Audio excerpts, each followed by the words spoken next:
Hindi happy ang maging alone. Hindi happy yung magiging, mag-isa ka na kumakayod para maiangat mo yung sarili mo.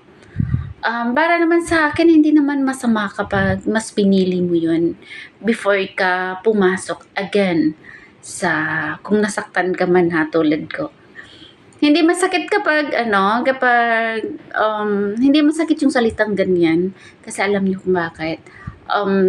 Mas maganda yung parang tahimik ka lang na kumakayod, tahimik ka lang na parang, nag-i-effort para sa pangarap mo sa buhay.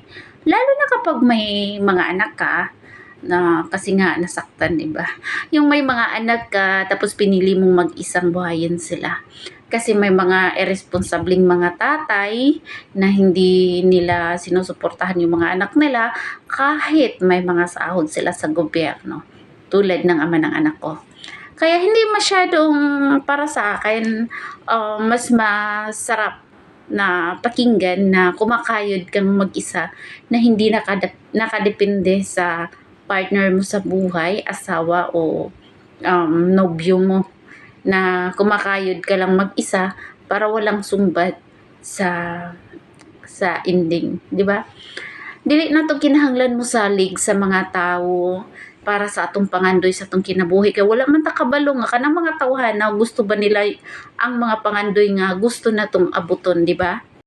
Pero opsa, wala ko nag-ingon nga sa tanan nga mga partner bitaw nga dili na gyud na ninyo bitaw sila saligan para lang sa kuha ug sa uban nga parehas na kog sitwasyon nga ang akong maingon lang ana nga dili lang gyud ta ninyo bitawng mosalig mintras nga dili pa ta kasal kay nabitay uban din na kasal na pagkahuman naghiwalay raman, di ba? Manang para sa kuha total irresponsible man ang amahan sa akong anak. So, dili na ko kinahanglan nga isalig bitaw sa lain pang mahimo na kong partner sa kinabuhi. Nga isalig na ko nga mauni ang pangandoy na ko para sa akong mga anak kay nakabalo naman ta sa sitwasyon, 'di ba? Isang nagiging single mom ka.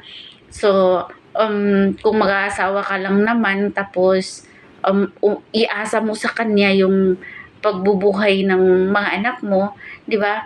May mga sitwasyon talaga na parang hindi tayo komportable lalo na anak lang natin, 'di ba? Hindi naman silang tunay na ama. Yung parang ganon. Tapos yung mga ibang tao naman din diyan, advice ko lang, yung mga lalaki diyan na ano ba, yung gumagawa lang ng mga kabalastugan, yung mag-anak-anak lang diyan, anak-anak dito, trip doon, trip dito, yung mga ganyan, putulin niyo na yan. Kasi hindi niyo alam na baka yung iba yung na live-in o naggalaw diyan, excuse hindi niyo alam na anak niyo na pala yun, di ba? Kaya ingat-ingat tayo minsan. Ingat-ingat talaga tayo minsan sa kalandian natin. Para sa akin, no, hindi tayo pwedeng magsabi na, okay, total siya na yung magiging partner ko. So, iasa ko na lang sa kanya lahat ang obligasyon ng mga anak ko. Lalo na kapag isa, dalawa, tatlo. Kung isa, medyo okay lang. Pag dalawa o tatlo na, or sa mga higit pa, parang mahirap talaga iasa mo sa kanya yon. So, bilang isang ina, talagang kung kaya mo pang tumulong o gawin mo talaga, hindi lang sa sabihin nating tumulong ka sa pagbuhay ng anak mo doon sa nagiging partner mo again in your life. Pero hindi natin kailangan na sabihin na okay na ako, buhayin mo yung mga anak ko, total inasawa mo ko. Hindi yan pwede. Para sa akin, hindi talaga ako panatag sa mga ganyan. Kaya mas piliin kong magtrabaho para mabigay ko yung mga personal na kailangan ng mga anak ko. May mga ibang mga partner dyan na ang inisip nila, o sige, total abroad naman. Nabitoy mga ingon ana bitaw nga uban no. Abroad man ang ex bitaw na ako inahan sa akong mga anak. So ngano pa man ko magsuporta. Shout out sa iyo ha. Shout out sa mo ha Joffer sa Vedra. hindi ko kailangan sabihin sa'yo kung anong obligasyon mo at hindi ko din kailangang ipahabol-habol sa'yo kung anong obligasyon mo para sa anak mo.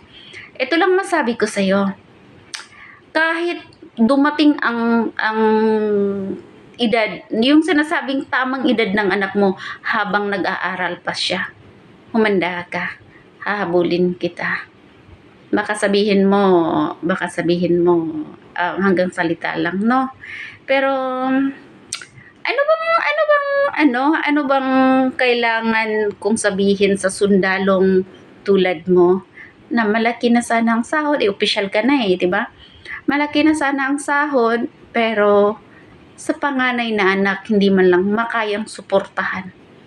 Birthday ng anak magbigay ng 500, another birthday, hindi namamansin, tapos mag-promise na ganito, tapos hindi naman tinutupad. In the, anong tawag niyan? Sa mga ilang years na dumaan, hindi mo na maasahan kung ano yung hiningi mong awa galing sa akin. Kaya, yung nagsasabing hindi ko kayang pabagsakin ka, tingnan lang natin kung hindi ko ba talaga kaya. Total, yung sinasabing sundalo daw, yung mga naglilingkod sa mga ganyan, buhis buhay, isang bayani. For me, hindi ka pwedeng tawaging bayani. Kasi alam mo kung bakit, sa anak mo lang hindi ka na bayani eh. Hindi mo ginagampanan yung pagiging ama mo. Kaya I don't care. Yung paawa-awa mo sa akin, paawa-awa i-fix mo sa akin nung nagharap tayo, hindi na kailangang mag-happen yan ngayon. Kaya, ano ba yan? Hintayin mo na lang kung ano yung mga last na mga magaganap. Kaya, para sa akin, kung may mga partner na mga ganyan, turuan nyo ng leksyon. Hindi mo kailangan sabihin, ito obligasyon mo, kasi obligasyon talaga nila yan. Hindi mo pwedeng sabihin na, bakit hindi ka nag-support sa anak mo? Bakit mo hindi sinusuportaran? Hindi mo kailangan sabihin yan. Direct ka na sa office nila. 'Di ba? Hindi na kailangan yan. Kasi yan sila, pag magsuporta talaga yan. Pero pag hindi yan. Ang kukuti nila, nakalaan na doon sa mga bisyo. Hindi man lang nahiya nagsabi na, bumili ako ng lupa ng more than almost 500,000. Yung sinasabi niyang ganun. Pero sa 5,000, 7,000 a month para sa anak na hindi man lang may bigay. Parang hindi ko lubusan maisip na may tao palang ganyan. Tapos kumukunik-kunik pa sa anak ko, sa anak niya na sabi ng ganito ganyan. Wag na yung drama mo ha. Kaya tigil-tigilan mo na yung anak mo ha, sa pag-brainwash mo ha. Kahit anong mangyari, talo ka pa rin dahil sa kapabayaan mo sa anak mo. Nagiging ganyan ka dahil sinusuportaran ka namin.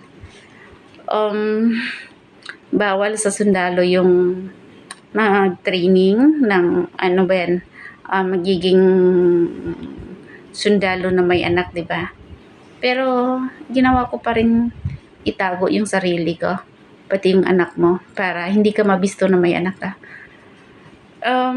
Sa pag-promise mo na magpakasal after na ng training nyo, na magiging ganap ka na isang sundalo. Hindi nangyari yun.